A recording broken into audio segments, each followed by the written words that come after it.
بعد سنوات من الانتظار وصل طاقم قبعة القش أخيرا إلى إلباف، أرض العمالقة الأسطورية التي طالما سمعنا عنها منذ بداية وان بيس. لكن إلباف ليست مجرد جزيرة عادية، بل دولة المحاربين الأقوى في العالم، مفتاح العديد من أسرار القرن المفقود وإرث نيكا، وحتى الحقيقة التي قد تغير العالم كله. في هذا الأرض يواجه لوفي وطاقمه أخطارا لم يسبق لها مثيل، بينما تبدأ خيوط القصة النهائية في التجمع أمام أعيننا. فهل ستكون إلباف مجرد محطة جديدة أم بداية أعظم حرب في تاريخ وان بيس؟ هذا هو أرك إلباف، الأرك الذي قد يغير مسير العالم بأكمله. من تتصل على سيدنا محمد صلى الله عليه وسلم. بنشوف عمنا لوفي واصحابه خرجوا من جحيم الايج هيد وبيحتفلوا كلهم، هم متجهين الان ناحيه جزيره العمالقه إلباف وبيعملوا وليمه كبيره. وبنقابل العمالقه اللي كانوا في السجن وبيقولوا احنا خرجنا وراكم ورحنا ليتل جاردن عشان نجيب الزعيمين، ولو هم لسه برضه بيحاربوا بعض ولكن بايديهم لان اسلحتهم اتكسرت. في الاخر رجعوهم إلباف مع بعض، ولكن هم جابوا اسلحه وناويين يحاربوا بعض تاني. تلك هي الحروب التي تناسب إلباف، وبيكون زورو فرحان لانه هيتدرب مع العمالقه. لكن انتوا عارفين سانجي ناوي على ايه برضه، وكان بيشربوا خمر وبيسمى بيه الجنيه الخضراء، وده ممكن يهلوس اي حد في ثواني. وبيشرب تشوبر منه بيكون سكر، مفيش حد يشرب منه يا اغبياء، ولكن بيكون الاوان قد فات وكله بيشرب منه. وبداوا يحتفلوا تاني. وقبل عده اشهر بنشوف بارثولوميو حرق بلده في غاردن في العالم الجديد، وكمان حرق علم الشعر الاحمر شانكس. بيقول حان وقت لوفي هو يقود ذلك العصر. ولكن في يومنا الحالي شانكس هو وصل القريه، قبض على بارثولوميو وبيقول له اللي عملته ده لا يغتفر، ووضعت كل اصحابي في خطر، اعمل فيك ايه دلوقتي؟ بيقول له انا اسف، ما فكرتش على العواقب اللي هتحصل، قول لي اعمل ايه وانا هعمله. لكن بيجي واحد من طاقم شانكس وبيقول له ده سم قاتل لا يقدر يموت الشخص في ثواني معدوده. بيقول له اديلي قبعه القش لوفي وكده تكون كفرت عن ذنوبك كلها. بيقول له اشمعنى لوفي؟ المفروض احنا اللي نتعاقب مش هو، احنا سببنا المشكله. بيقول له هو مش ده القائد بتاعك برضه؟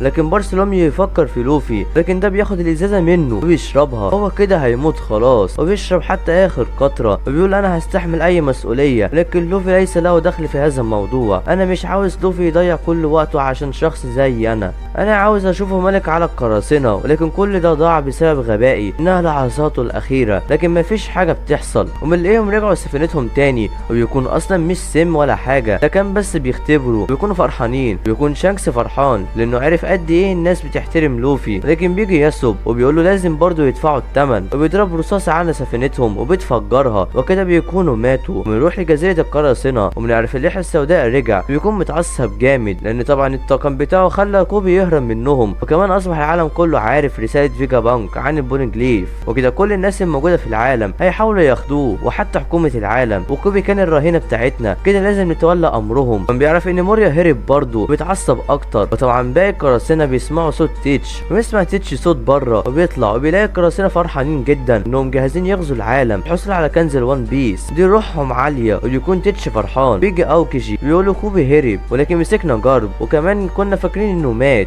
بس ده طلع حي. بيقول له تيتش كده كده في صالحنا. وبيتصل على لافيت وبيقول له ايه الاخبار عندك؟ وبيكون عندي ماريجوا بيتابع الاحداث، وبيكون الجيش الثوري حاصر الماريجوا بالكامل، وبيدمر الاكل والمؤن اللي بتوصل للتنانين السماويه، ولو مات اي تنين سماوي هتسبق الاحداث شيقه جدا. بيقول له استعد، ولكن لايه بالظبط؟ يكون ديفن جابت بيزارو معاها، وبيكون فرحان جدا انه في جزيره القراصنه وهيقابل تيتش وبيرفعهم. وبيكون تيتش هو اللي طلبه عشان هو عارف معلومات. وبيكون تيتش قبض على بودينج، لكن هو هيستخدمها في ايه بالظبط؟ وبنروح عند سفينه العمالقه وبيكونوا ابحروا لمده يومين وما وصلوش لجزيره إلباف حتى الان، كل ده عشان هم شربوا كتير. وكمان حتى سفينه قبعه القش اختفت، وكمان بيكون نص الطاقم يختفى، بيفضلوا يدوروا عليهم. بنشوف نامي صحيت في مكان غريب وبتكون لابسه لبس غريب، ولكن هي غيرت لبسها امتى؟ وصلت هنا ازاي؟ وكمان المكان كبير جدا، بتحاول تفكر ازاي وصلت هنا، ولكن هي بتسمع صوت وتفضل تشوف المكان، لكن بتسمع الصوت تاني بيجي حد من وراها وبتخاف. وبنعرف انهم في جزيره إلباف وبيشوفوا محاربين ان جيش النحل بدا يموت. وكان من شويه سمعوا صوت كأن حد بيطلق صرخه كبيره، وبيقولوا لازم نبلغ اله الشمس. وبنعرف ان نامي في قلعه من المكعبات، وبنشوف نامي جابت زيوس وبدا يقتل في النحل، وبيرجع تاني بيقول لها احنا فين؟ وبتقول انا عاوز اعرف، ده ممكن يكون حلم بس ده حلم غريب، وكمان انا مش عارفه ايه اللي حصل. بيقول لها زيوس ان هو هيروح ينام، وبيرجع تاني بتقول له يا خاين هتسيبني لوحدي؟ وتفضل تعيط وتطلب النجده. بتسمع صوت قصب وبتفرح، ولكن في حد بيراقبها، وتروح ناحيه الصوت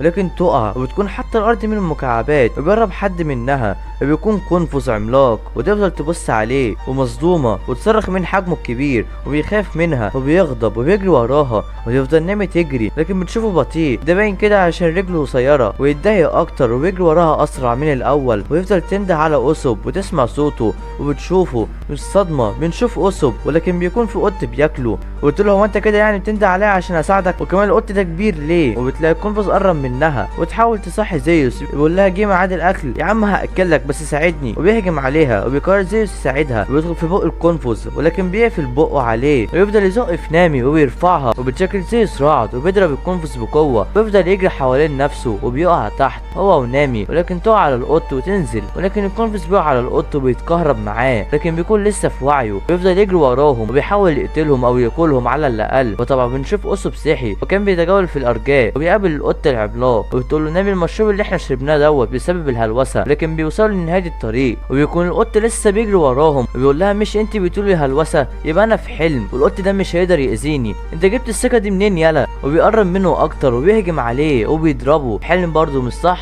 ولكن ده بيدمر القلعه وبيقعوا كلهم. وبيصحى نامي وبتلاقي اوسب بيتحول لبروك، لكن بيكون اوسب اغمى عليه وبتقول له ما تسيبنيش لوحدي يا غبي، وبيكون القط جاي عليهم ولكن بيكون كبر جدا والصدمه تحول لاسد، ولكن ازاي تحول لكده؟ وبيصحى اوسب وبيصرخ وبيستعملوا نامي كدرع وبيقرب منهم، لكن بيجي لوفي باقصى سرعه ناحيه الاسد وبيستعمل الجري التالت، وبيجي سانجي هو كمان وبيستعد بناره الزرقاء، وبيجي عمك زورو وبيستعد كمان وبيهجم عليه وبيطيره في السماء، وبيهجم لوفي على الاسد وبيهجم سانجي عليه برضه وبيلزقه في الارض وبيرجع لطبيعته تاني، وبيكون اوسب حالف ينتقم من نامي بسبب اللي عملته فيه، وبيسمعوا صوت حد بيصرخ جامد ويكون جاي من عند الشجره، بيقول لهم اوسب جيتوا ازاي؟ ونفس الحوار اللي حصل معاهم، صحوا لابسين لبس غريب موجودين في ارض غريبه، لكن القلعه بتقع بيهم تاني، وبيقول لهم اوسب انا هقول لكم احنا فين، احنا في جزيره الباف، نظرا للحيوانات العملاقه الموجوده ديت واللبسان الغريب دوت، احنا لازم نعرف احنا فين بالظبط، احنا نروح نسال الناس اللي هنا. بيكون سانجي فرحان بطريقه عجيبه وبيمشوا هنا البلده، نشوف لوفي واوسب بيتخانقوا مع بعض وبيفضلوا يتمشوا، ولكن بيشوفوا حاجه جايه عليهم وبعدين كده هي صغيره لكن بيطلع كبيره، وكان عملاق راكب على جراده وبيكونوا مصدومين وبيكون راكبها زي المكنه، وبيكون سانجي ونامي خايفين من الحشرات، بيفضل لوفي واوسب بيسالوه اسئله كتيره وبيقول لهم انا هختصر الامر، المكان ده مدينه المكعبات وهي ملكا لتايشون ومعناته اله، وهو الذي بنى هذه الارض وبيقدر يشوف كل حاجه، والشجره دي تسمى اغدا راسل شجره العالم، شخص مدعو تايشون انشا البلاد حولها ومعناته دي ارض الاله، والقلعه دي تحت امر اسكات سما. وبيقولوا لوفي هو في بشر تاني هنا؟ بيقولوا ده القط، وطلع القط اللي خد علقه منهم، بيسكتوا اوسو قبل ما يتكلم، وكمان القنفذ يسمى اله الاشواك، وطبعا نامي صعقته، وكمان حادثه اله الاذن اللي هو الارنب وهو مات حرقا، وطبعا برضه هم عملوا كده وبيعملوا عب، وبيقول لهم روحوا القريه هتلاقوا كل حاجه هناك، وبيقول لهم مفيش حد يروح الجهه التانيه من القلعه لان معبد تايشون هناك وفي حراس اقوياء، مفيش حد راح هناك ورجع حي، لكن لوفي ما يقدرش يسيطر على نفسه وبيروح هناك وبيجروا وراه، وبيكون زورو عمل زي لوفي بسبب كلمه حراس اقوياء، وكان لوفي متحمس جدا وبيجري بسرعه، ولكن بيرجعوا تاني للقلعه. طب ازاي دوت؟ وبيشوف لوفي نفسه وبيفضل يجري لكن بيتخبط فيه وبيطلع مرايه وبتتكسر، وطبعا كانوا فاكرين انها السما وفاكرينها اتشقت، وكمان العمالقه برضو كانوا مفكرين كده، لكن بتظهر حاجه غريبه وبيكون سياج، وبيشوفوا اوضه كامله موجوده في الطرف الاخر، لكن ده ازاي؟ اذا كان اللي جوه دول عمالقه يبقى القفص ده معمول ليه؟ وبيفضلوا يفكروا يعملوا ايه، وكده عرفوا هم مش على متن السفينه، بيسمعوا صوت وبيطلب النجده وبيقطع زورو القفص وبيفضلوا يدوروا على ذلك الصوت، وبيكون تشوبر وبيكون مربوط بسلاسل، لكن زورو هيفكه وبيخاف منه وبتفكه نامي وبيكون فرحان وبيفضل يعيط وبتقول له انت مدين ليا، انت نكره للجميل، وبينزل لوفي وبيصحى كائن غريب وبيقول له سانشي المكان ده غريب جدا، مكعبات ديت وملابس على مقاس البشر، احنا بنتعامل زي الدمى، كمان المدينه دي معموله بواسطه ذلك العملاق، احنا لعبه في ايده، وكمان المملكه دي حواليه مرايه تكون كانها بلا نهايه،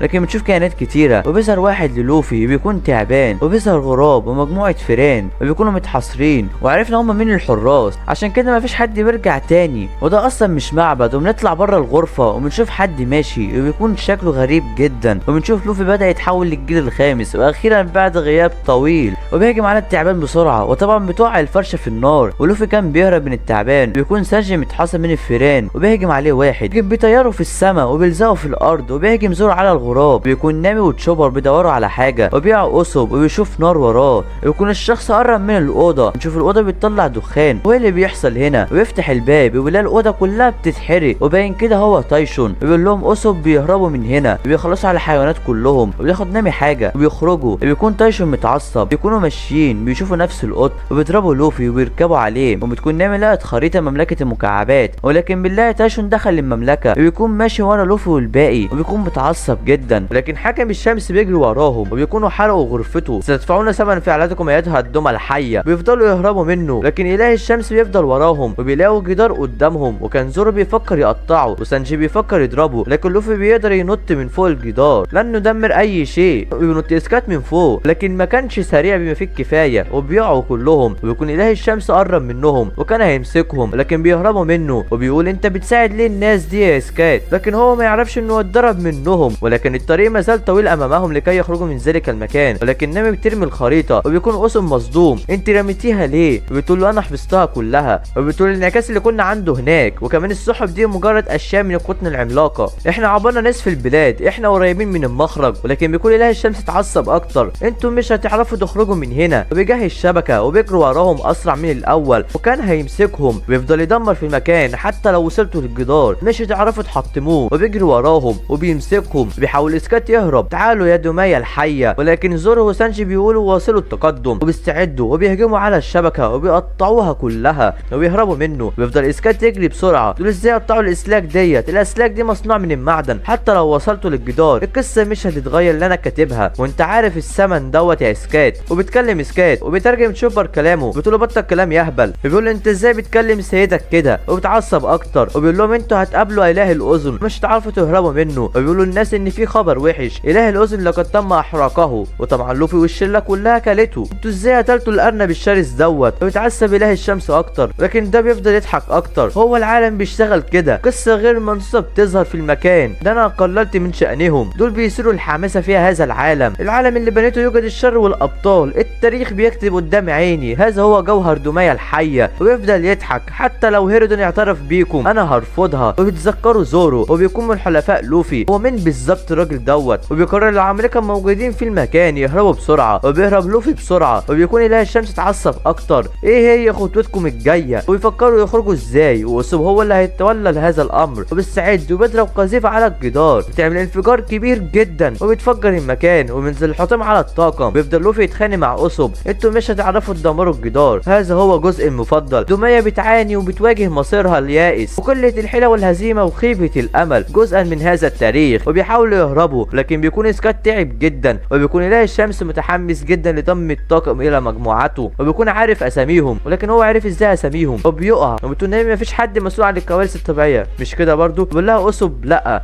انت قصدك ايه يا نامي؟ يا للاسف احنا عشنا الحاجات دي كلها في يوم واحد، انا زهقت منه، وعرفنا الطاقم وصل لجزيره الباف ازاي، وكان الغراب هو اللي جابهم، وبيكون العملاق ده هو اله الشمس، بس هو باين عليه بيحب التمثيل واللعب، ويقرر يصنع لوفي والباقي من الدمى، وبتطلع نامي سلاحها وبتجهز غيمه كبيره جدا محمله بالبر، وبيظهر زيوس تضرب اله الشمس بقوه كبيره، وبيهرب اسكات بسرعه، وتفضل نامي تضحك، وبينط اسكات وبيجهز لوفي نفسه وبيستخدم الجير الرابع، وبيضرب الجدار بقوه وبيقدر يكسره، واخيرا هيخرجوا من بلد المكعبات. شوف العمالقه بيدوروا على لوفي والباقي، لكن طبعا مفيش اثر ليهم، وبيقرروا ينطوا في البحر عشان يدوروا عليهم، لكن فرانكي بيوقفهم يقول لهم اوقفوا هذا البحث، وبيكونوا مصدومين منه، ازاي نوقف البحث؟ مش هم اصحابك برضو؟ بيقول لهم سلم مش اي سفينه دي صعبه تغرق، هم هيكونوا احياء. بيقول لهم جيمبي اتكلمت مع القروش وما لقوش حاجه في البحر، هم تقريبا هتلاقيهم على الجزيره قريبه، هنحاول نقابلهم في الباف، كده كده واجهتنا واحده، وبيقرروا يروحوا الباف ويستنوهم، وما يعرفوش انهم اصلا في الباف، وبنروح للباف وبنشوف قرى على قمه الجبل، وبيكون لوفي والباقي خرجوا من مدينه المكعبات، وبيكون الجو بارد جدا، وبيهرب منهم اسكات، وبتكون نامي بردانه ومتضايقه جدا، وبيلاقي لوفي واسوب شجره عملاقه جدا، وبيكون المكان كبير، وبيلاقي اسوب جسر كبير وطويل جدا، ولكن الجسر يمتد لغايه فين بالظبط؟ احنا لازم نتقدم، ده الحل الوحيد. قلعه حكم الشمس ورانا ولسه كانوا هيمشوا، وبيلاقوا الجسر بيتحرك، وبيكون في حد بيقرب منهم، وبيكونوا عمالقه، وبيكون جرد وبرب، وبيكونوا رايحين لرودو، وهو بيكون حاجه من الشمس، وطبعا عارفين ان هو جاب السفينه هنا، وهو بيكون الغراب بتاعه اللي جابها، وبيكون اسوب فرحان لانه اخيرا في الباف، وبيكون لوفي عاوز يخرج، ولكن نامي تمسكه، يقول لها دول طيبين هيساعدونا، لكن لسه هيكلمهم، ولكن تسكته نامي، يقول له سانجي اسمع كلام نامي، لكن ده بيشوف جيرد وبيعجب بيها، وبيبص جيرد وراها، لكن مفيش حاجه، وبيكملوا الطريق، وبيخرج لوفي والباقي، وبيكونوا فرحانين، وبيكون اسوب فرحان جدا، لكن ده بيعيط لان الجسر كبير جدا والفجوات فيه ضخمه، بتكون الغابه تحتهم مليئه بالذئاب، وبيكون اسوب متضايق جدا، كل لوفي ماشي بيشعر بحاجه غريبه، بيقول له زورو في ايه؟ بيقول له انتوا حاسين بالجو ده كانه مشحون بحاجه قويه. بيقول له تعالى نروح، وبيمسكوا سانجي بيقول له مفيش حد هيروح، فبيقول لهم لوفي كملوا انتوا الطريق وانا هنزل الغابه ديت، ممكن ده يكون مصدر الثقه اللي سمعناه في البلاد المكعبات. وبينزل وبيكونوا مصدومين منه. وبنروح لسفينه العمالقه ويكون دوري وبروج مصدومين لان الخبر نزل بيقول لهم انهم هاجموا الايج هيد واشعلوا النيران فيها، وكافئتهم كانت 100 مليون بيري، مليار 800 الف مليون بيري، ودمروا الايج هيد برفقه لوفي. وكان مكتوب ان لوفي هو اللي قتل الدكتور فيجا بانج. بتسال بروك هم ازاي لقطوا الصوره ديت من لوفي ده، احنا حتى مش عارفين نشوفه بسبب سرعته الكبيره. بيقول له جيم بعيون الجريده العالميه في كل مكان اي حد بيلقط صوره وبيبيعها مهما كانت سعرها وبتكون عاليه جدا. وبتكون روبرت شافت علامه الصداقه الخاصه بلوفي ومش عارفه هي شافتها فين قبل كده. بيكون دوري فرحان لان لوفي على قدم المساواه مع احمر الشعر شانكس، وهيرودون كان عاوز يجي ياخدهم. وبيكون هو ابن سلاله الملك، هو كده بيكون امير الباف. بيقول لهم واحد بس حصلت مشاكل في الباف، وبيكون دوري وبروج متضايقين منه، احنا مش عارفين حاجه من المشاكل ديت مش كده برضه. بيكون العملاق متوتر وبيقول لهم المشكله جت واحنا مش موجودين. وبيقول الباف لديه ابن شرعي اخر للعرش، يعني كده هيرودون مش ابن الشرعي للعرش، يبقى ده على الامير الملعون. ده عمل افعال شريره جدا وتم تقييده وكان بيحاول يهرب، حتى تمكن كل محاربين الباف يحاصروه ويقيدوه تاني. ده ما عليه قوي جدا ووحش فعلا. كان بيسعى ورا فاكهه اسطوريه خاصه بالباف كانت تتوارثها العائله المالكه، ولذلك قتل والده واكل تلك الفاكهه ويتم فك سلاسله. ستكون نهايه العالم، انه عارق الباف. وبيكون لوفي نزل الغابه وبيفضل يدور على الصوت، ولكن بتظهر مجموعه من الذئاب وبيحاصروا لوفي. لكن لوفي بيسمع صوت الصراخ تاني وبيروح بسرعه لما يوصل وبيلاقي قيود، وبيكون عملاق وضخم بطريقه مهوله، ده حتى اكبر من العمالقه التانيين. هذا هو الامير الملعون. بيشعر به العملاق وبيقول له عرف عن نفسك، وبيقول له انا لوفي عايز تصبح ملك القراصنه. بيقول له ملك؟ بيقول له احنا فين وانت مين؟ بيقول له انت مش عارف انت فين، انت لو كنت عارف ما كنتش جيت لحد هنا، انا ساخبرك.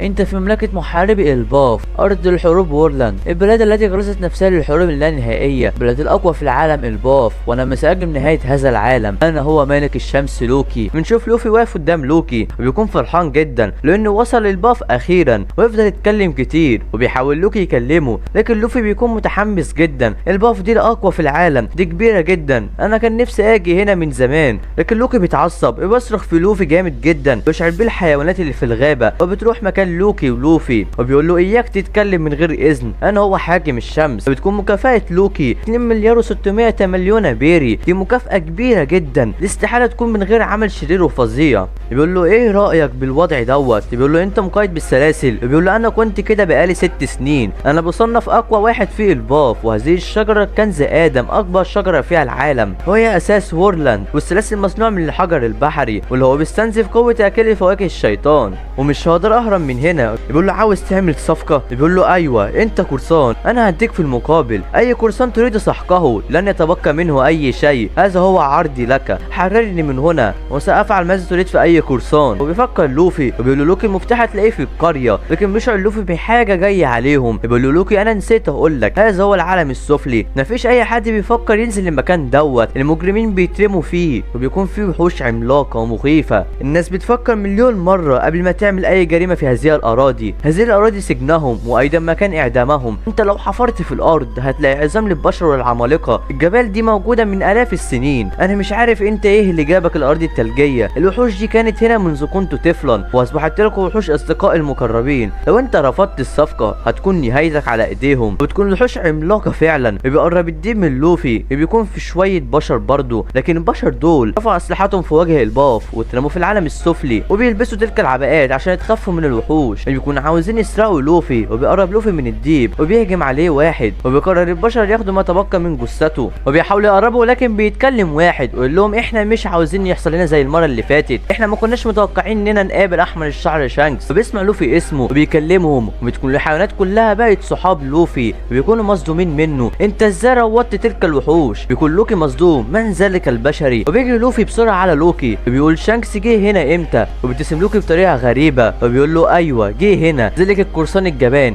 لكن من غير سابق انذار لوفي بيستخدم الجيل الرابع وبيهجم على لوكي، بيكونوا مصدومين منه. بيقول له لوكي انا كنت بهزر معاك، بيقول له ما تحاولش تهزر مع شانكس حتى ولا هغرسك في تلك الشجره، وبيكونوا مصدومين من كلامه. بيقول لوكي انا لما اتحرر هموت ذلك البشري، وبيجري لوفي على لوكي بيقول له شانكس كان هنا ليه وهو لسه هنا؟ بيبتسم لوكي بطريقه خبيثه، بيقول له انا هقول لك ليه من غير مقابل. بيكون لوفي في حيره، هيفك لوكي ام سيتركه، وبنروح عند زورو والباقي بيكونوا لسه على الجسر هما ماشيين. بيشعر زورو بحاجه وبيهتز الجسر بشده، وبيشوف اسم حد جاي عليهم وبيكون مش باين كانه اصيب بصعقه، بيكون رودو اللي كان لابس زي حاكم الشمس، بيكون جيرد وبارك جايين وراه وبيقول لهم اسم مفيش غير خيار واحد وهو الهروب ونسبهم بسرعه في نهايه الجسر وبيجروا كلهم. وفي العالم السفلي بنشوف ريدن قتل وحش وبيكون ده اللي هيطبخوه عشان قراصنة قبعة القش، بيكون معاه ستانيس وهيرودون هيجيب الوحش ده عشان لوفي نقص حياته قبل كده وهيقدمه ليه كعربون للشكر. وبيكون طاقم قراصنة العمالقة الجداد بيتكون من 5 وهم هيرودون القبطان وستانيس النجار، رودو ملاح السفينة، وجولد بارج الطباخ، وجيرد طبيبة السفينة. هؤلاء طاقم العمالقة الجداد بعد دوري وبروجي. بنشوف للسفينة بيكون بروك بيقص شعر روبن بيكون شكلها جميل جدا وهي قصت شعرها كده عشان هتقابل ساول تاني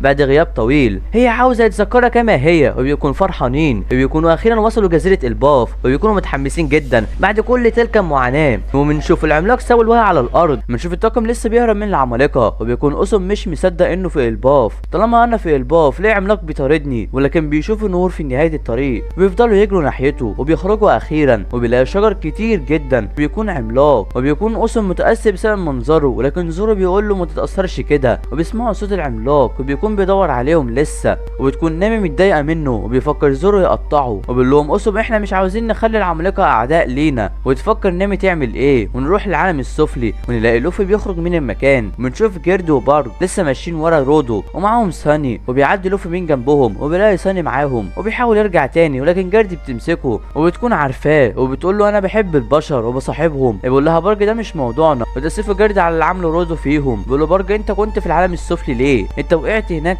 وبيكون لوفي متوتر جدا وبيقول له لوكي ما تقولش لحد انك قابلتني ولا حتى على صفقتنا، وباين كده لوفي وافق على الصفقه وبيحاول ما يقولش حاجه، بيقول له بارك اهم حاجه انك بخير. وبينزل تحت عالم الشمس وبنشوف حان العمالقه وبيكون في طفل اسمه كولون وبيكون متحمس جدا لعوده طاقم العمالقه مع قبعه القش وبيكون اخيرا وصلوا وبيسمعهم كولون وبيخرج بسرعه وبيسالهم ان كانوا هيدخلوا ولا لا، لكن بيقولوا ان هم هيطلعوا عالم الشمس وبيرجع تاني بسرعه وبياخد حاجته كلها وبيكون متحمس جدا وبيطلع بسرعه. بنشوف هيرودون طاقم العمالقه وبيطلع بيرجع حاجه غريبه وتنور جامد ولكن دي بتنشر قوس قصع عملاق وده هيطلعوا عليه عشان يوصلوا عالم الشمس وهيرودون هيركب معاهم وبيكون الطاقم مصدوم من حجم قوس القزح، مش المفروض يكون مرئي ده كبير جدا بس هو اللي ظهر ازاي. بيقول لهم بروجي انهم بيرسموه بواسطه حجر الشمس يعني هم اللي عملوه، بيقول لهم تشبثوا جيدا. بنلاقي السفينه بدات تطلع على قوس القزح وبدات تتقلب، بيقول لهم بروجي الكره العمالقه موجوده فوق تلك الشجره عشان كده احنا بنركب قوس القزح عشان نوصل بسرعه. وبتقول لهم روبن مش المفروض يكون مرئي اصلا لانه انعكاس، بيقول لهم نقدر نركبه وفعلا بيطلعوا عليه هتبقى في وليمه كبيره جدا. بتوصل سفينه هيرودين وبيكونوا فرحانين لانهم شافوه تاني وبيكون اصطاد الحيوان دوت عشان قبعه القش، وبيكون دوري وبروجي متحمسين جدا وبيكملوا الطريق وبيفضلوا يغنوا. نروح لعالم الشمس بنشوف رودو وصل وبيشوف نامي وتشوبر وبيجري وراهم وبيجري تشوبر ونامي وبيقول لهم رودو هنا هخليكم عندي كلكم وهتبقوا في مجموعتي يا طاقم قبعه القش. بيكون زورو وسانجي مستخبيين وبيكون رودو خلاص قرب منهم وبيحاول يمسكهم لكن زورو بيقطع الشجره وبيضربها سانجي على رودو وطاع عليه واخيرا يتخلصوا منه،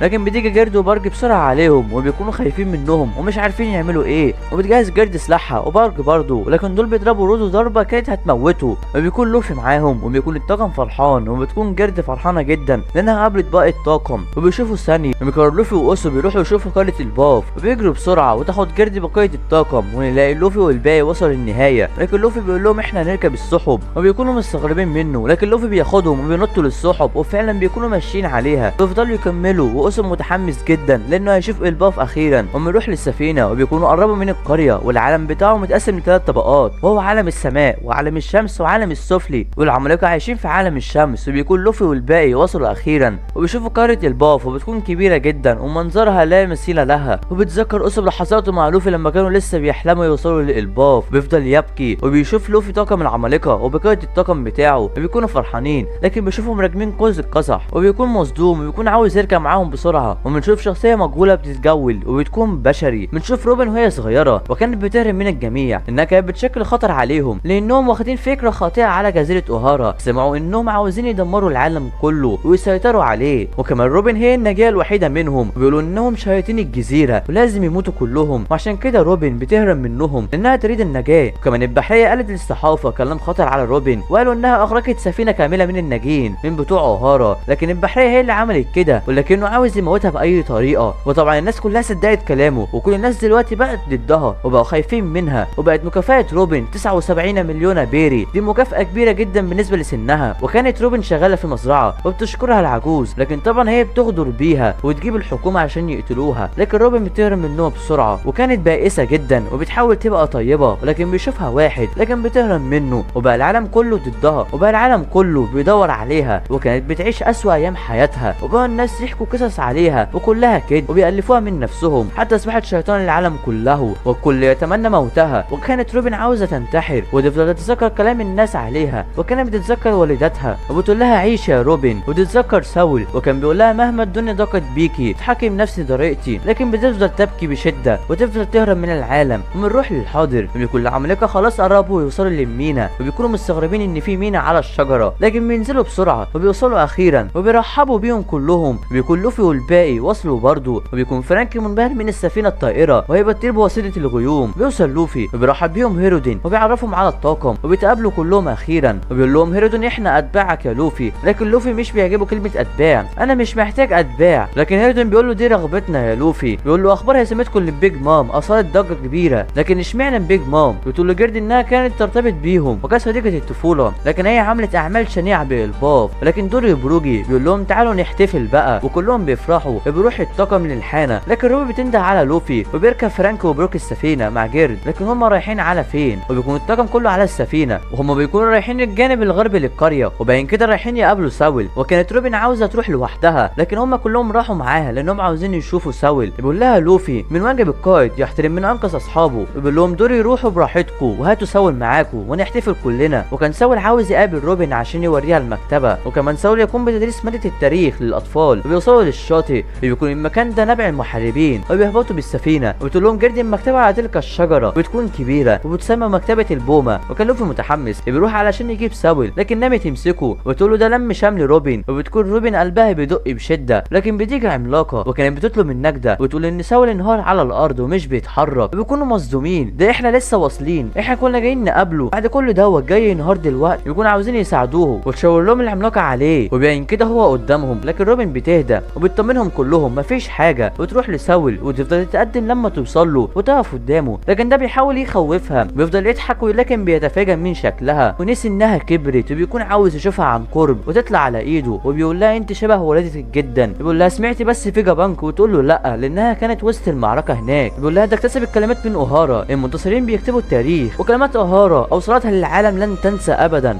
وفيجا بانك كان عالما ده خطر بحياته، كانت دي اخر خطوه نسجتها اوهارا وفيجا بانك معا. وبتشوف جراحه بيقول لها بعد ما اتجمدت لقيت نفسي بغرق في البحر ولكن قدرت انجو، وبعد كده بسبب الحريق الجزيره لانه اذى بالجليد عني، وبعد كده اكتشفت انك عايشه وكانوا بيتكلموا عنك بطريقه مروعه وكنت بشعر بالغضب. وبتقول له دعني ننسى الماضي، انا عاوزاك تمدحني لاني على قيد الحياه. وبيحضنها واخيرا لقت لما شملهم بعد سنين طويله جدا وتتذكر كلماته، وهتلاقي اصدقاء في هذا البحر لا محاله. وفعلا وجدت اصدقائها الذين يساندوها، وبيبكي بشده لانه شافها اخيرا. بيتقدم لوفي بيقف قدامه وبيتكلم وبيقول انا بشكرك لانك ساعدت احد افراد الطاقم منذ وقت طويل، لكن طبعا انتوا عارفين لوفي مش بيعرف يتكلم في الحاجات ديت قوي. وبتقول له روبن ده لوفي، وبيقول له انا عارفك يا لوفي انت مشهور جدا، وكمان عارف مكانه اليونكو تبقى مشهوره قد ايه. وبيشوف الطاقم كله بيضحكوا وبيهزروا، وبيعيط ساول بيقول لها انت لقيتيهم اخيرا، اصدقاء حقيقيون يفعلون اي شيء لكي يحموني. وبيكونوا متاثرين بكلام روبن، وبيشكرهم ساول لانهم اعتنوا بروبن كل تلك المده. وتيجي نسخه فيجا بانك وتقول لساول انت مش فاكرني ولا ايه؟ بيقول لها لا انا عمري ما شفتكيش قبل كده. بتقول له انا فيجا بانك بقالي كتير ما شفتكش. بيجيب جيمبي صندوق غريب هم خدوه امر من فيجا بانك، بيقول لها موجود ايه جوه الصندوق دوت؟ بتقول له انا بداخله. تقصدي ايه انت بداخله؟ وبتقول لهم في نسخه من فيجا بانك جوه الصندوق، وبيكون كلهم مصدومين، وهي الاكثر تطورا من الاقمار واللي جه في الباف قبل 20 سنه هي النسخه ديت، ولكن انا ما عنديش الامكانيات اخرجه بامان، بس ممكن استقر هنا وابني مختبر جديد. وتقول لها بوني يعني كده تقدري تنقذي كوما؟ وتقول لها ايوه، وبتكون فرحانه. بيقول ساول لو انت فعلا فيجا بانك فانا فرحان اني قابلتك تاني، لكن انت ازاي بقيت واحده؟ وبتقول له انا هشرح لك كل حاجه. وبيجي اطفال عمالقه بيكونوا عاوزين يلعبوا وبيسيبهم ساول، والينبوع دوت الاطفال بيلعبوا فيه. طبعا بيكون ساول مساعدته كانوا بيتمرنوا على تلك اللحظه منذ زمن طويل، وبيكون اسمها انجي مساعده ساول. عندنا افضل مدرسه ومكتبه في الباف، وطبعا بيكون لوفي واسوب عاوزين يشوفوا القريه، وهي دي مدرسه الاطفال، وساول اللي عملها بامر من الملك السابق. بيقول لهم ساول ياخدوا الطاقم في اي حته، وهو عاوز ياخد روبن عشان يوريها مكتبه البومه، وتقسم انجي وجيرد لمجموعتين. انجي هتروح للمدرسه وجيرد هتروح اماكن تانية، وبيكون زورو وبروك هيروحوا المدرسه، وتشوبر هيروح مع روبن عشان نشوف المكتبه. بيقول جيمبي لفرانكي هتروح فين؟ بيقول له انا مش عارف، الشجره دي عملاقه جدا، دي بتشغل بالي. بنشوف لوفي والباقي بيهربوا من الاطفال، وكان لوفي عاوز يقاتلهم ولكن بتوقفهم البنات، بيقول لهم وقفوا عن دوت وبيتاسفوا، هم دول فعلا من الباف. بيقول لهم اسم انتوا هتروحوا البحر وهتخوضوا معارك قاسيه يوما ما، مش هو ده حلمكم؟ لكن طبعا ما فيش حد بيرد عليه، وبيبين كده هم مش عاوزين يبقوا محاربين. بيكون مصدوم منهم، بس ليه مش عاوزين تبقوا محاربين؟ بيكلمهم حد ولكن طبعا هم مش عارفين الصوت جاي منين. وفجاه المكان بيهتز، بيكون واقفين على عملاقه وبتكون اسمها ريبلي استاذه الاحياء. بيقول لها اسم ليه الاطفال مش عاوزين يبقوا محاربين؟ انا كنت فاكر ان اطفال الباف عاوزين يبقوا محاربين اقوياء. وبتقول لهم الكلام ده من كام، من 100 سنه، حيث الباف كانت مرعبه للجميع، ولكن دلوقتي كل حاجه اتغيرت. قلت لهم انا عارفه انتوا مين، سووا الحكى عنكم كتير، ده انا قدوه سيئه للاطفال في التدريس. قلت لهم ملك هارولد كان تاجر مع الجزر، بدل نحاربهم، ده هو الملك السابق للباف، حلمه كان بيتحقق، لكن قتل الملك على يد ابنه، وترفض الباف تتويجه ملك عليهم، لذلك مفيش ملك حتى الان في الباف. بتقول انت ليه مش في شكلك الابيض وهو الجيل الخامس الخاص بلوفي؟ يقول لها ده شكلي لما اكون حر. وتقول له في اسطوره عندنا بتتكلم على شخص نفس المظهر، انا كان نفسي اشوفه لان انا اخر جيل من المحاربين. بيكون الاطفال عاوزينهم عشان يفرجوهم على المكان. وبيكون سول داخل المكتبه بيقول لي روبن انا عارف انك شفت الحاجات دي قبل كده، انا وصلت الباف بالكات حي، انا كنت قلقان على كتب الباحثين اللي ضحى بنفسهم عشان يحموها. بيقول لها خلي بالك من الكتاب، وكمان لقيت الكتب بحاله جيده. ويدخلوا وبتكون روبن ماشيه، بتلاقي الكتاب بدا يكبر فجاه، وبتكون مصدومه من شكل المكتبه. اي كتاب بيدخل هنا بيكبر حجمه. اهلا بيكم في مكتبه البوم السحريه، هتلاقوا كل حاجه هنا خاصه باوهارا من 22 سنه، احنا بحثنا عن تلك الكتب في انحاء الباف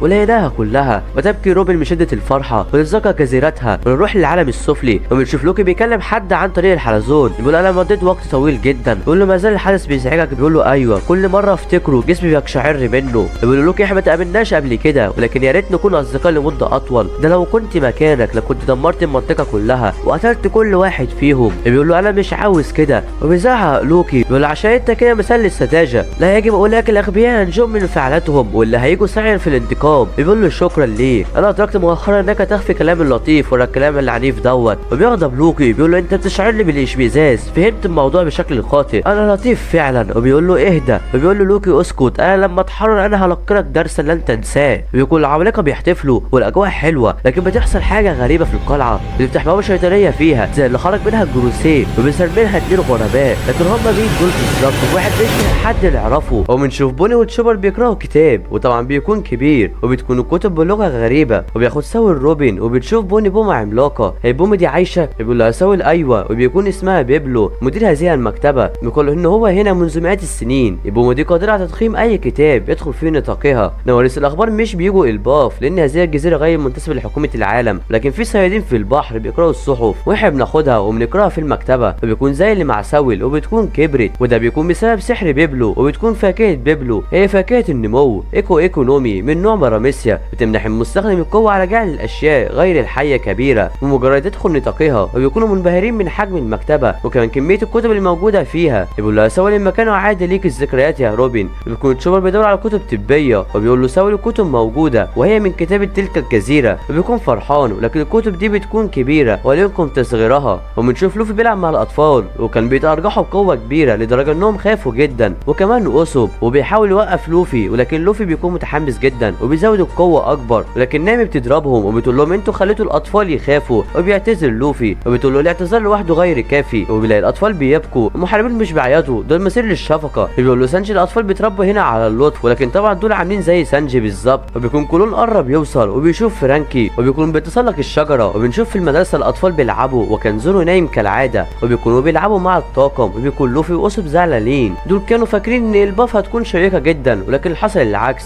البلد بتحاول تبقى مسالمه اكتر من السابق. دول بيحاولوا يغيروا صوره الباف السيئه، لكن في حد بيجري على لوفي وبيضربه. بيكون كلون وصل وبيفضل يهجم عليه، بيقول له اسب وانا هسيب امره ليك. وبيهجم عليه وبيكسر سيفه، وبيطلع لوفي فوق وبيستخدم الجيل الثالث وبيهجم على كلون. انت بتمتلك شخصيه قويه. بيقول له اسب انت زودت الامر. بيقول له انا ما لمستوش اصلا، شوف انت عملت ايه. لكن طبعا الاطفال بيعجبهمش الامر دوت، وبيفضلوا يقولوا لوفي انت قاسي جدا ومخيف، انت تسببت بالفوضى يا لوفي. لكن كلون بيكون عجبه الموضوع، هو ده المتوقع من يونكو. وبيكون الاطفال مش بيحبوا كلون، انت مثير للشغب، انت حتى مش في المدرسه. بيقول لهم يخلصوا، انا مش بحب الجبنه اللي زيكم، انتوا جبنه جدا. لكن بتيجي ريبلي وبتقول له انت مشاغب يا كلون، ولكن تربيتك كانت كويسه، وبنعرف انه بيكون ابن ريبلي. وبيكون سانجي مصدوم، وتقول له نامي انت تسببت بالمشكله. وبيقول له له زورو الولد ده شجاع جدا، وبيقول له كلون انا والدي بشري برضه، بيكونوا مصدومين. والدي كان قرصان قوي جدا، لا احد كان ندا له حتى العمالقه، ولكن بيكون هو بعيد عنهم لانه بيشيخ ورفض يتزوج ريبلي، وهي كده زوجته غير الرسميه. دي من الشخصيه المجهوله ديت، وبيكون لوفي ميت من الجوع. بيقول لهم ده في وليمه كبيره جدا عشانكم، وهم هيروحوا عشان ياخدوا روبن. فبيروحوا المكتبه وبيكونوا منبهرين من شكلها، وبتقول لهم روبن هتقعد مع سول شويه لانها عاوزه تتكلم معاه اكتر، وبتكون نسخه فيجابانك هتاخد اذن للعيش في هذه الجزيره. وبيجي فرانكي يقول لهم انا اكتشفت حاجه مهمه، الجزيره دي هي شجره ادم نفسها، الشجره التي صنعت منها صني. في شجر كتير من ذلك النوع حول العالم، ولكن تلك الشجره عمرها مختلف عن جميع الاشجار. بيكونوا رايحين القريه، ولكن جردي بتوقفهم وبتكون عاوزه تقول حاجه، لكن هي مكسوفه وتقول لهم عاوزه طلب منكم. وبنشوف بروك ارتدى زي الباف، وبيكون بقيه الطاقم برضه، وكده بيكون الطاقم اكتمل اخيرا. بيقول لها فرانكي انت ليه معاكي لبس باحجامنا؟ بتقول له هوايتها هي صنع ملابس للبشر. بيقول لها زورو يبقى انت زي المنحرف رودو. بتقول هي بتصنع اللبس بس هي مش زيه اصلا. وبيتخانق معاه سانجي، وبيكون لوفي مش قادر خلاص، وبيتاخدهم جردي للوليمه، وبيوصلوا اخيرا وبتقام الوليمه. دول اتعلموا فخرنا وحررونا من اغلالنا، وكنا على شفير الموت، واحنا هنا اخيرا وكلنا اتجمعنا تاني اخيرا. لوفي 1 مليون كل 4 هو القوه المحركه للاحداث الاخيره، هو الذي هزم كايدو والبيج مام،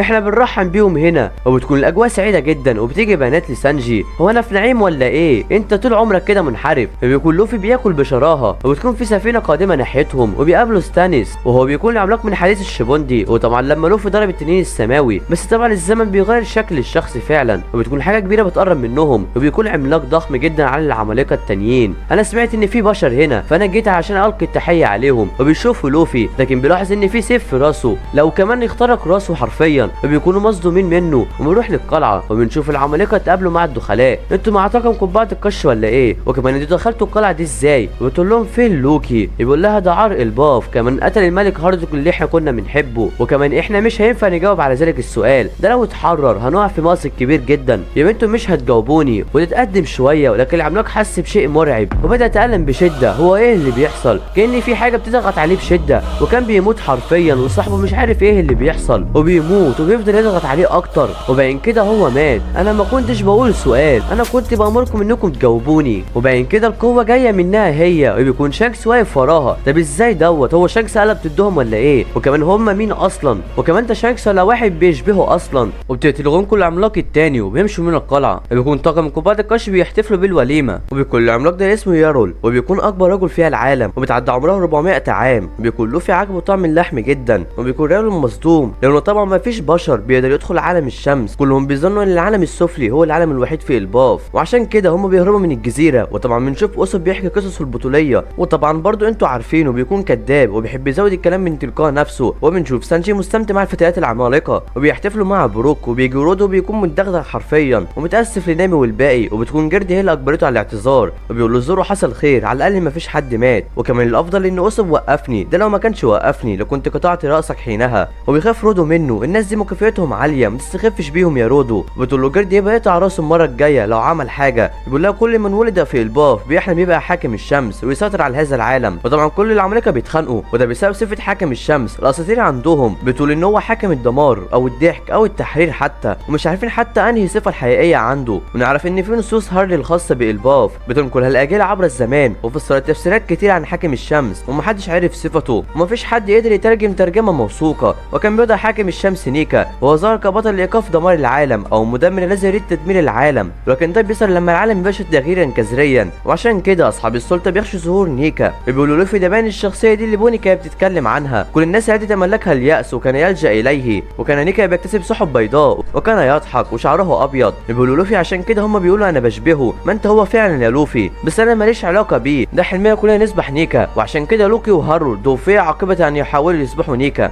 لكن بيتعصبوا منه، ما تتبررش حاجه لوكي كانه كويس، ولكن لوفي باين عليه نسي لوكي، ده لوكي ما عندوش ذره رحم وخير، ده امير ملعون، كان في نبوه قبل ولاده لوكي وهي موت الهارود على يد ابنه، وكتر حسن الحظ الخاص بالعائله الملكيه. وفي العام نفسه قتلت لين المحارب اليورا الاسطوري، ولدت لوكي توفيت من والده لوكي بعد عام. وبعد كده لوكي اتخذ العالم السفلي ساحه لعب ليه، وقتل بعض الوحوش وروض بعضها، واطلقها على القريه، وكل ده هو العاشره من عمره. مقالب لوكي لا حصر لها، نشر بها الدمار والنيران في البلاد، كل شويه هارد ما كانش موجود، بنعيش جحيم بسبب لوكي. وبعد ذلك حدثت الحادثه، لقد تم قتل هارد على يد ابنه لوكي، اعظم ملك عرفته الباف، وكان هارد عايز يدمج الباف مع باقي العالم عشان ينزع سريد الخوف من الباف. وطبعا يارول عندما حاول منع لوكي، وقبل 6 سنوات تم القبض على لوكي على يد الاحمر الشعر شانكس، ده كان هنا من قريب واحنا مش عارفين مكانه ووجهته. وبيكون لوفي فرحان جدا، لكن زورو بيشرب بحاجه من لوفي وبيتكلموا مع بعض. بيقول له انا شعرت بارتباك منك، بيقول له انا اتكلمت مع لوكي، بيقول له ده كذاب، سمعته السيئه بتسبقه، وكمان انت بيصل خداعك يا لوفي بسبب شانكس. يعني انت تقصد لوكي بيكذب عليا، بس انا ما قابلتوش عشان احكم عليه، ده لو كذب عليا مش هحرره وهموته ضرب. ودي نامي انا كنت عارف ان في موضوع مستخبي. بيقول له زورو احنا هناخد المفاتيح، احنا هنعرف لو هو كذاب فعلا. بيكونوا رايحين القلعه وبيكونوا رودو معاهم، وبتكون نامي خلته الخاتم بتاعها، وده بعد ما صعق كتب زيوس. وبتكون نامي كل غايتها هي الكنوز الموجوده داخل القلعه، ونشوف الدخلاء بيتجولوا فيها العالم السفلي، وبيكونوا وصلوا للوكي وبيكون فرحان جدا. انا فهمت عرضكم ولكن انا هرفض. وبعدين كده هم عرضوا عليه يبقى من فرسان المقدسين ويبقى هم منهم فعلا. بيقول لهم الا يعني ذلك انكم من تنين السماويه، ومين اللي هيوافق يبقى حساله زيكم؟ وبتكلم شانكس احنا نعرف ايه عنه، وبتقول له معلوماتنا قليله، كل ما نرسل حد بياخدهم غراب ومنقطع الاتصال. انا شايف اننا نقتله. وبيكون اسمها غونكو وهي فريسه مقدسه، وبيسهر ديب ورا غونكو وبيامروا لوكي ياكلهم، لكن غونكو بتطلع حاجات غريبه وتلفها حوالين ديب وكانت بتخنقه حرفيا. وبيكون لوكي مصدوم وزعلان على الديب. بيقول له شانكس انا هقدر انقذه لكن بشرط انك تبقى مننا، انت بتعمل معايا صفقه يبقى موت يا صديقي وانت مطمئن. انا عارف انك بتشعر بالغضب والحزن في نفس الوقت، لكن المحارب لا يفر من موته. انا سأتغذى على غضبك وسأدمر هذا العالم. بنشوف لوفي والباقي وصلوا اخيرا للقلعه، وبينزل لوفي بسرعه، وبتكون القلعه هالكه فعلا. منذ موت الملك لم يأتي احد الى هنا منذ 14 عاما. بيكون لوفي فرحان لانه يقدر يدخل، لكن بيكون رودو مصدوم ازاي البابا مدمره، وكمان فين الحراس؟ المفروض ما فيش حد جه هنا من زمن، ده باين كده في دخلاء. وبيكون لوفي فرحان جدا، لكن يمسكوا نامي وبيقرب زورو وبيقول البوابه اتدمرت من الداخل وكمان الاثار حديثه. وبيقدر لوفي يفلت منها ويدخل جوه، وبيدخل الباقي معاه وبتكون كبيره جدا. وبيكون رودو خايف يدخل، لكن نامي بتخوفه وتقول له تعالى شلنا، وبيدخل وبيشيلهم. وبيكون لوفي بيستكشف المكان وبيقول له فين المفتاح؟ بيقول له رودو انا مش عارف، انا اول مره ادخل القلعه. وبيكملوا سير داخل القلعه، لكن هي فعلا كبيره جدا بالنسبه للعمالقه. وبيكون لوفي بيستكشف بسرعه وبيقول زورو القلعه مدمره جدا، وده فعل الدخلاء برضو. وبيقول له رودو دي اصلا معركه لوكي وهارود، المعركه كانت دمار فعلا، ولوكي كان وحش فعلا، لكن هارود كان محارب عظيم، ولكن لوكي حتفه. وبيكون لوفي اكتشف حاجه، وبيدخل رودو وبيفضل ماشي وبيخبط فيه بجمجمه وبيخافوا. وبيكون في مجموعه من عظام العمالقه، لكن ده طبيعي. لوكي في اليوم دوت قتل ما يزيد عن 100 عملاق. القلعه حينها كانت تعجب الجنود الكسر، واللي نجا من تلك الحادثه هو يارول ولوكي. بيكون لوفي اكتشف حاجه، وبتكون جمجمه عملاق كبيره جدا، وكمان عنده قرون، ده قريب اوز ولا ايه؟ وبيلاقي لوفي صوره كبيره، بيكون هو ده الملك هارود، وكمان كان ضخم جدا. والعمالقه دول كانوا بيجروا في عرقام دماء الحروب، لكن ما زال هناك ورثه منهم. وكمان تلك الندوب على راسه هي اصل لقرونه، وهو نزعها بنفسه، وهي اصل لسلاله العمالقه القدامى التي كان ينحدر منها. هو عمل كده لان العمالقه زمان كانوا يذكرون العالم بعصر الحروب، ده كان احسن ملك عرفته الباف. وكمان الكل كان بيمتلك ضغينه اتجاه لوكي غير ابن ملك الاخر وهو هيرودين، وهو الاخ الغير الشقيق للوكي. هارود لسه بطفل من امراه اخرى قبل ما يتزوج الملكه، لكن في الباف لم يجعل والده هيرودين الملكه، وده عشان والدته من دوله مختلفه من العمالقه. وبيكملوا الطريق وبتقولوا نامي طالما هي عملاقه فاين تكمن المشكله؟ بيقول له انتوا البشر بتصارعوا على الارض ومثل هذه الاشياء، احنا كعمالقه الباف وتعرفنا على العمالقه خارج الباف هنلوث هذه البلاد. بيقول له زورو هيرودين زيهم برضه، طالما هو زيهم انت معاه ليه على متن السفينه؟ بيقول له هيرودين مختلف عنهم، ونعرف ان في طفولته كان الجميع بتنمر عليه، وكان في يوم بيرسم اشياء بيجي هيرودين وبياخد منه الرسمه وبتعجب من رسمته، وكان عاوز يتعلمها، وهو بيقدر يرسم اي حاجه زي نامي، وكده بيصبحوا اصدقاء. هو يريد توحيد جميع العمالقه في العالم، هو الذي سياخده ملك جميع العمالقه. بيقول لهم لوفي يجوا بسرعه، بيكون عصر على العمالقه الحراس وبيكون مغمى عليهم، وبنروح للعالم السفلي وبتكون غونكو بتهجم على لوكي وبتقول له انت استوعبت الامر ولا لا؟ بيقول لها لوكي انه مش هيقدر يتحرك. بيقول له الفارس الامر مش منتبه كده، لكن غونكو بتستعد وتهجم تاني على لوكي وتقول له انت مش هتقدر تبقى فارس مقدس حتى لو دي رغبتك، لكن احنا نعرض عليك تبقى مننا. وتهجم على لوكي، لكن بيقدر لوكي يعرف الضربات المستقبله، وبتقول له الخيوط دي بتمثل الضربات المستقبليه واقدر الغيها برضو. انا هسالك لاخر مره يا لوكي، هل تنضم لفرسان المقدسين ام لا؟ بيقول لها لا ايتها الحمقاء، لكن غونكو بتتعصب وتهجم على لوكي وتضربه تاني، وكانت هتهجم عليه ولكن يوقفها لوكي وتقول له هتنضم لينا ولا ايه؟ لكن لوكي بيستفزها وتهجم على لوكي تاني وتفضل توجه ضربات مميته لوكي، ده بيموت حرفيا. وكان الفارس بيشاهد الوضع وبتكون كل الوحوش ماتت، وكانت غونكو هتهجم تاني عليه عليه، لكن هو قفل فارس. بيقول لها هذا يكفي، احنا نغير الخطه، هنتصل بالماريجوا، انا ساهمت بين الاشخاص عديم الفائده، انا كنت بتمنى ننهي الامر بطريقه احسن من كده. فبيظهر شكله اخيرا وبيكون اسمه شابروك، وهو قائد الفرسان المقدسين المقدس جارلينج. دي قوه لا يستهان بها فعلا، هيمنه محاربي الباف في العالم الجديد، لكن احنا هنخضعهم لسيطره حكومه العالم. وبيكون لوكي بينزف جدا وبيقرروا يمشوا، وهم عاوزين يخلوا الباف خاضعه لحكومه العالم. وبيقولوا لوكي انت بتشبهه جدا، هو قصده على شانكس، انت واحمر الشعر مش غرباء. وبيقف شامروك وتقول له غونكو ما تتدخلش فيما لا يعنيك. ايوه قرصان عظيم وتنين سماوي، سيتساءل اي شخص ليه وجهان يقفان لنقيض العالم. وكانت غونكو هتهجم عليه، لكن شامروك يقول له ذلك القرصان هو توأم الاصغر. سحقا يا شباب، شانكس لديه اخ هو ايضا من الفرسان المقدسين، وشانكس عاد ذات مره الى الارض ماريجوا، لكن فضل العيش في العالم السفلى القذر. غريبه، الشقيقين اتمنى ان اقتلهم، يا لها من صدفه، انتوا هتدفعوا ثمن فعلاتكم، انتوا عارفين لو اتحررت هعمل ايه وايه اللي هيحصل. انا شاهدت مصير اصدقائي امام عيني، ساحمل هذا بداخلي وسانتقم لهم. بيقول له شامروك انت بان عليك بتهددني وبتستفز لوكي. وبتقول له غونكو ده مش بيستحق حاجه. بيقول لها ايوه انا لست بحاجه، انا لطخ يدي بشخص مثله. بيطلع سيفه وبتطلع اعين غريبه على السيف، بيطلع دخان غريب منه، وبتكون هاله مرعبه اتيه من السيف، بيخرج منها ذئب، ولكن ده بيظهر له ثلاثه الرؤوس، وهو ده كريبيو سيف شامروك. وبيكون لوكي مصدوم، ايه الاشياء ديت؟ بيقول له ده سيفي، وبيخرج منهم سيوف، وبتجهز غونكو وسيله هروبهم على هيئه طائر، وبتقول له يخفي حضوره وايه اللي هيشعروا بيهم. يبقى شامروك السيف يهجم على لوكي، وبيرجع سيفه تاني وبيمشي. بيقول له لو انت نجيت من الهجوم دوت يبقى تعال انتقم مني، وحينها سوف اقاتلك بنفسي. انت تقصد ايه بالهجوم؟ ده طلع شامروك هجم على لوكي، لكن ساعتها الهجوم ما جاش فيه. وبيلاقي الذئب رجعت باتجاه لوكي تاني، وبيحاول يفك نفسه بسرعه. انا هقتلكم كلكم ايتها التنانين السماويه، لكن دول بيندفعوا بسرعه عليه، ما بيكونش عارف يهرب، وبيواجه مصيره وتخترق السيوف في جسده. وباين كده نهايه لوكي. بيقول له شامروك باين كده عمليه اخضاع الباف هتبقى صعبه جدا. بتقول له انت قلت انك هتغير الخطه. بيقول لها احنا هنكون بخطف اطفال العمالقه اولا. بيقول لها استدعي فارس اخر، ده باين كده داخلين على معركه طاحنه في الباف، ونروح للقلعه اللي فيها لوفي والباقي. بيكون لوفي متعصب جدا ان العمالقه قالوا ان شانكس عمل فيهم كده، وهم متاكدين من دوت، ولكن لوفي مش مستوعب الامر. شانكس عمره ما يعمل كده وانا عارفه. بيقول له زورو شانكس كان هنا من قريب، هتلاقيه لسه موجود. وبيقول له لوفي شانكس طيب مش شرير، وانا واثق من دوت، وتقريبا دي شخصيه منتحله لشخصيه شانكس. بيقول له العملاق طالما مش هو هيبقى اخيه. وبيكون لوفي متعجب من كلامهم. بيقول له اخيه؟ انا عمري ما شفت شانكس يتحدث عن عائلته، ده كان طفل في صندوق في سفينه روجر، وروجر والطاقم اصبحوا عائلته. فبتكون في شخصيه مجهوله اتيه الى القلعه اللي موجود فيها لوفي والباقي. وبنشوف فرانكي مع ريبلي، وبيكون مصدوم من حجم شجره ادم وعاوز يشوف اكتر. وبتقول له ريبلي في رسومات هنا فيها الشجره صنعت بواسطه الاطفال، ولكنها تحجرت فيها الشجره. فبيروح فرانكي عشان يشوفها، وبيكون مصدوم، لكن ازاي الاطفال رسموها؟ دي بتضم شعوب مختلفه ومفيش عمالقه حتى كتير. بتقول له ريبلي الرسمه دي اترسمت منذ 900 او 800 سنه، وده معناته في حقبه القرن الفارغ،